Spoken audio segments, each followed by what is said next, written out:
টানা কয়েক মাস ধরে জলমগ্ন মালদা শহরের নেতাজি কলোনি। প্রবল সমস্যায় পড়েছেন এলাকার মানুষজন। স্থানীয় বাসিন্দাদের অভিযোগ, গত কয়েক বছর ধরে বর্ষার শুরুতেই এলাকা জলমগ্ন হয়ে পড়ে। দুর্গন্ধ, নোংরা, জমা জলের মধ্যে দিয়েই জীবনযাপন করতে হয় ওই এলাকার বাসিন্দাদের। বিষয়টি নিয়ে স্থানীয় কাউন্সিলরকে একাধিকবার জানানো হয়েছে। রাস্তা উঁচুর জন্য মাপজোক করে গিয়েছে কাউন্সিলর, কিন্তু কাজের কাজ কিছুই হয়নি। জল পচে গিয়ে স্থানীয় বাসিন্দাদের চর্মরোগ দেখা দিচ্ছে। সব মিলিয়ে নিকাশি ব্যবস্থার বিহাল দশা নিয়ে প্রশাসন সহ পৌরসভার বিরুদ্ধে তীব্র ক্ষোভ উগরে দিয়েছেন স্থানীয় বাসিন্দারা। জলের সমস্যা, একটু বৃষ্টি হলে জল বেঁধে যায়, রাস্তা ডুবে যায়, আমরা খুব অসুবিধা, চলতে পারছি না। দোকান আছে, দোকানও ঠিক মতো চলে না, জলের জন্য লোকজন আসে না। তারপর রাস্তাটা হলে আমাদের খুব উপকার হতো। মাসের উপরে হয়ে গেল, বৃষ্টি হলেই জল বেঁধে যায়। ব্যবস্থা মেপে টেপে গেছে, কিন্তু এখনো কোনো ব্যবস্থা হয়নি।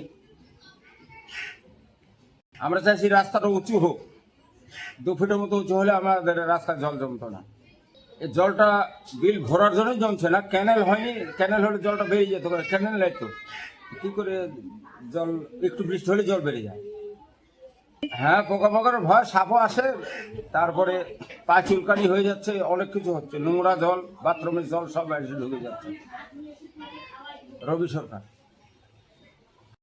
এই জলটা তো আপনার আষাঢ় মাস থেকে আছে। আমাদের খুব অসুবিধা হচ্ছে জলের জন্য। পাকড়ে লেগে যাচ্ছে পায়ে, ছেলে পেলে বাচ্চা কাচ্চা স্কুল যাওয়ার অসুবিধা।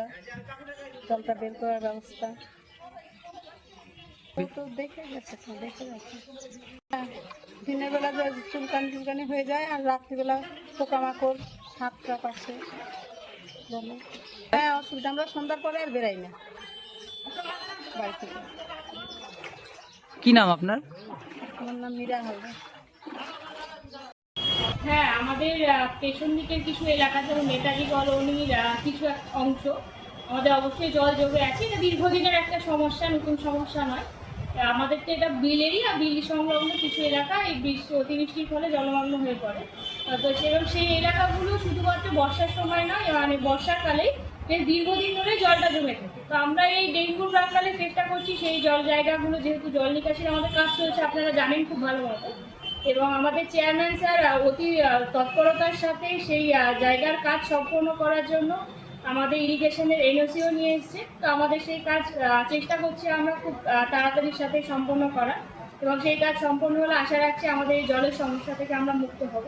এবং যে এলাকাগুলো জল এখনো রয়েছে, আমরা এই ডেঙ্গু প্রাককালে চেষ্টা করছি সেই সব জায়গায় ব্লিচিং এবং স্প্রে করে সেই ডেঙ্গু যাতে না ছড়ায়, যতটা পারছি আমরা কন্ট্রোল করার চেষ্টা করছি।